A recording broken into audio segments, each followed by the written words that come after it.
estratégia do dia. O podcast original da Bloomberg Linha. Lembra no começo da pandemia que as pessoas lá nos Estados Unidos saíram desesperadamente para comprar papel higiênico por medo de falta de abastecimento? Pois é, a mesma coisa está acontecendo por lá, só que agora com ovos. Não mais papel higiênico, agora ovos. E o pior é que eles até têm um motivo para ficar preocupado. Os restaurantes americanos estão sendo vítimas de uma escassez nacional de ovos que já assolou os supermercados da cidade de Nova York a São Francisco e também elevou os preços para $7 a dúzia. Quanto que é $7? Cerca de R$41. Para explicar essa história, eu tô aqui com a Nayara.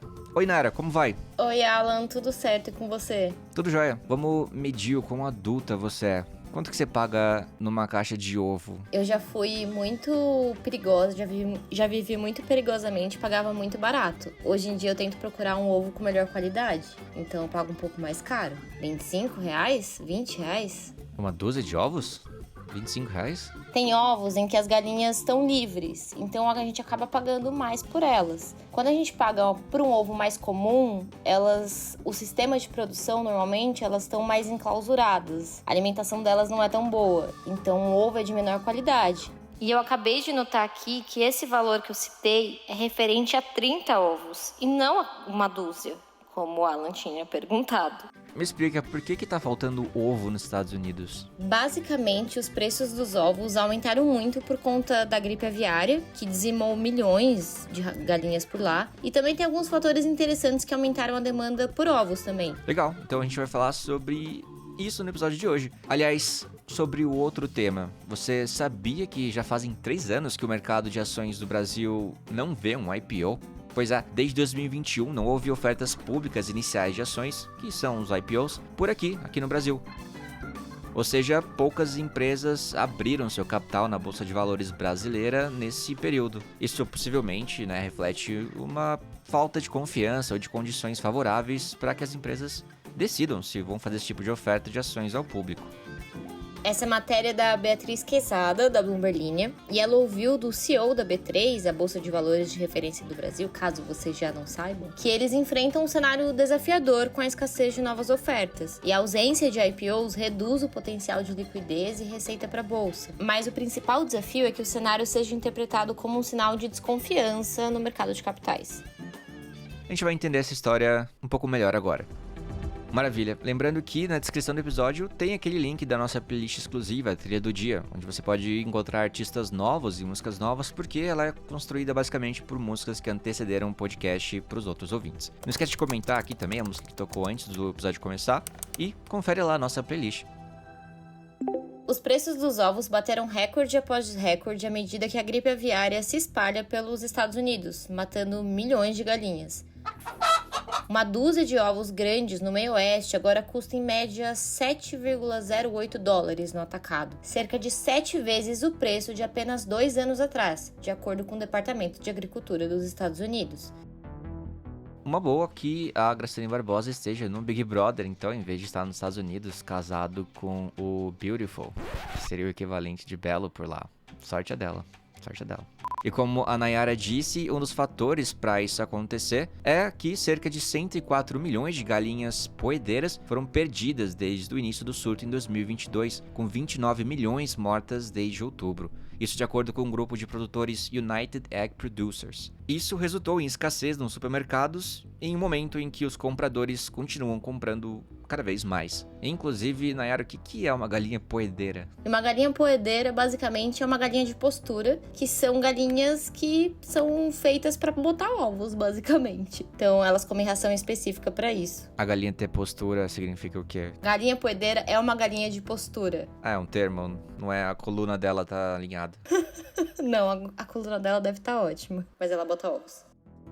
Bom, medicamentos como o Ozempic, projetado para tratar diabetes, mas amplamente utilizado para perda de peso, estão aumentando a demanda por ovos como fonte de proteína, disse Amanda Oren, vice-presidente de estratégia do setor de mercearia na América do Norte na plataforma de cadeia de suprimentos Relax Solutions. Na cidade de Nova York, os preços chegaram a quase $12 por uma dúzia de ovos de galinhas criadas livres na Whole Foods. A varejista impôs aos clientes um limite de compra de 3 caixas em alguns locais da cidade. Eu vi um vídeo em que as pessoas estavam enchendo os carrinhos com aquelas bandejas com, sei lá, 20 ovos. Tipo, tinha um carrinho com, no mínimo, umas 15 bandejas. Aí eu fiquei pensando, o que a pessoa faz com tantos ovos? Eles não estragam depois de, sei lá, 2 semanas? Não faz sentido nenhum pra mim isso. Lá a proteína dos Estados Unidos é ainda mais cara do que o que a gente paga aqui por frango e carne. Então, acho que o ovo fica com um substitutivo ainda mais importante, né, pra eles. Inclusive, esse surto começou nos supermercados justamente porque a maioria das granjas afetadas pela mais recente onda de gripe aviária abastecia o setor varejista. Mas com caixa de ovos mais caras do que a variedade líquida preferida por muitos restaurantes, e isso acaba desencadeando crises em outros setores. Algumas empresas que normalmente quebram ovos para fazer produtos líquidos passaram a usar as caixas porque é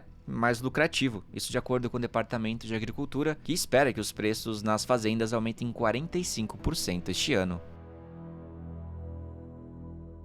O grande nome da B3, Gilson Finkelstein, eu acho que eu falei o nome dele certo, o CEO da bolsa, bateu o martelo sobre uma ideia que tem rolado nos bastidores. O mercado de capitais brasileiro tá longe de estar parado. Ele apareceu e disse com todas as letras que o mercado não tá em crise e que hoje em dia ele é, na verdade, a principal fonte de financiamento de grandes empresas no Brasil. E ele deixou claro, não estamos falando da bolsa de valores, mas sim do mercado de renda fixa.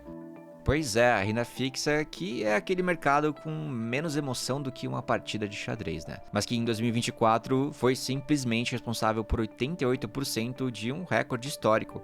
Foram 783,4 bilhões de reais captados pelas empresas brasileiras. Isso não é pouca coisa. O CEO disse ainda que eles tiveram o melhor ano da história da renda fixa no Brasil e que agora eles terão um mercado de dívida local, isso para quem duvidava dessa história toda. Ele também reforçou que a B3 não está apenas brincando de ser a bolsa de valores. A ideia dela é ser uma plataforma com infraestrutura financeira para vários tipos de transações. Em 2025, por exemplo, eles querem se expandir ainda mais, com o mercado de derivativos de crédito sendo um dos principais focos. Mas você pode estar se perguntando, né? Como assim, Nayara? Eles querem criar instrumentos de proteção contra o calote das empresas, ou seja, uma forma de vender a dívida de uma empresa antes que ela morra, por assim dizer, e proteger o investidor. E sabe o que mais? A B3 está com planos de lançar operações de aluguel de debêntures. As debêntures, no caso, você não saiba, são títulos de dívida que as empresas emitem para captar recursos, olha só. Isso vai aumentar a liquidez no mercado secundário e preparar terreno para os derivativos no setor. O CEO da bolsa até brincou, disse que o Brasil continua sendo o país da renda fixa, claro,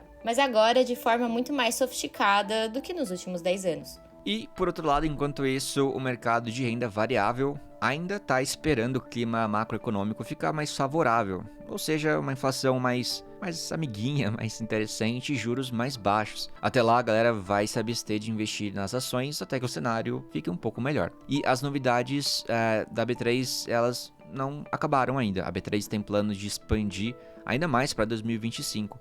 Entre os projetos, eles estão tentando criar parcerias com plataformas internacionais, tipo Interactive Brokers, isso para facilitar a negociação de ações e derivativos do Brasil para o exterior. Com isso, se você está no Brasil ou morando em outro lugar do mundo, a ideia é que o processo de acesso ao mercado seja muito mais fácil e barato, sem aqueles custos de manutenção de conta no Brasil que podem chegar até 50 mil reais por ano.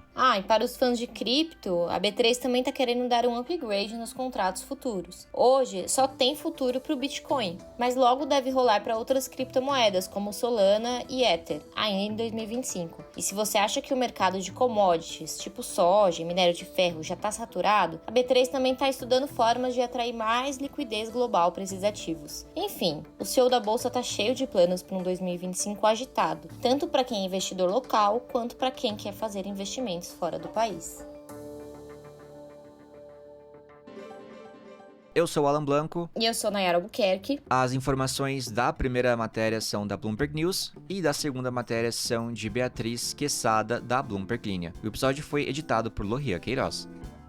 E agora vamos dar uma olhada nos comentários. Gabi Reduan diz assim: gostei muito do novo formato, adoro ver a prima Nayara por aqui também. A música que antecedeu esse episódio é Last in Line, do Gio. O Denner Darks disse: a Nayara zerou o Red Dead Redemption 5 vezes já. Olha, eu amei o seu comentário, Denner, porque eu sou uma pseudo-gamer e eu já zerei 2 vezes o The Last of Us. É isso que eu posso dizer. Ela não aguentou os primeiros minutos do Red Dead Redemption 2, que são extremamente chatos. A Hannah diz assim: a legenda automática do Spotify escreve o nome de Nayara errado. Achei ofensivo. Eu também acho ofensivo. Inclusive, eu acho uma gentileza sem tamanho quando as pessoas perguntam se meu nome é com Y ou com I. Obrigada, Hannah. Jeep Pradal diz assim: amo a estratégia do dia, sempre gostei de economia, mas sem dúvida ficou muito mais interessante ouvir notícias com uma abordagem tão leve. E hoje foi maravilhoso, pois teve o corte do elemento chamado Elon Musk. Eu gostei que ela colocou Elon Musk com H, então é como se fosse um nome mesmo, Elon Musk. Primo Alan e Prima Naai arrasam muito. Obrigado, Gi. Obrigada, Gi. A Eliana disse: nesse tempo oferecer uma xícara de café é quase uma prova de amor. Aqui tava tocando Além do Horizonte com Jota Quest. Um big beijo com gostinho de café, galera. Olha, Eliana, sim, café e ovo, categorias de artigos de luxo praticamente, né? Marcelo Lima diz: a dinâmica dos dois juntos ficou muito boa, mas ainda falta saber se Alan é com um L só ou dois. Pô, Marcelo, já falei algumas vezes, é com um L só. E Gabriel Vitor disse assim: bom dia. E com essas sábias palavras, a gente encerra o episódio de hoje. Bom, gente, vamos ficando por aqui. Muito obrigado pela audiência mais uma vez e até a próxima. Tchau, tchau. Tchau, tchau, gente. Obrigada de novo pela companhia. Big beijo. Até mais.